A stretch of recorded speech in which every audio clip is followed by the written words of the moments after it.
Yeah, look. Cute yan. It's also my favorite color. He eats Ah, grass. sige, give mo na siya ng name. Ah, okay. I'll call him Oliver. Oliver, tanong mo muna kay Kuya if it's a boy or a girl. Wow. Kuya, boy ba yun o girl yung sisiw niya? Ah, hindi nakikita. Ah, okay. Ano?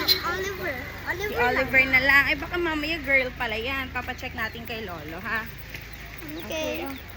So bye guys. I love this. He also eats rice. That means he's Asian. Cause he eats rocks.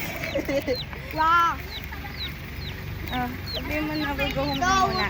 bye. Don't forget to like and subscribe. At this rate. Okay. Okay.